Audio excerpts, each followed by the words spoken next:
Ako želite na vašem e-kolegiju koristiti aktivnost stav, potrebno je prvo omogućiti izmjene na vašem e-kolegiju, znači gore desno imate gumb omogući izmjene, kliknite na to i potom u onoj sekciji ili temi u kojoj želite dodati tu aktivnost, kliknite na dodajte aktivnost ili resurs.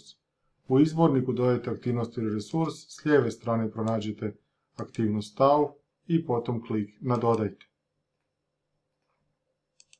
Mi ćemo koristiti ovu aktivnost za konzultacije. U opis ću staviti da su to konzultacije za diplomske radove. Neću stavljati kada počinju, ništa drugo neću mijenjati, kliknut ću samo na dnu na pohrani i prikaži. Opis koji sam stavio nalazi se ovdje, konzultacije za diplomske radove. Kako bi se priključio sesiji, kliknem na priključi se sesiji. Sustav vas potom pita želite li dozvoliti korištenje mikrofona, kliknut ćete na dozvoli, odnosno allow.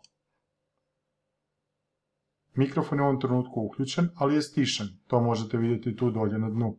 Ako ponovo kliknem dolje na mikrofon, u ovom trenutku mikrofon radi. To vidimo tako što se pojavljuje obrub oko moje slike koji titra, znači da je mikrofon aktivan. Isto tako ako želim uključiti kameru, kliknem dolje na gumb koji se zove pokreni, zaustavi kameru, znači tim istim gumbom i zaustavljate kameru. Kliknem na njega, sustav me pita želim li dozvoliti korištenje te kamere, opet dozvoli, odnosno allow. U ovom trenutku imamo i kameru, vi sada trebate čekati pojavljivanje vaših drugih sudionika, odnosno vaših studenata kojima ste zakazali sesiju.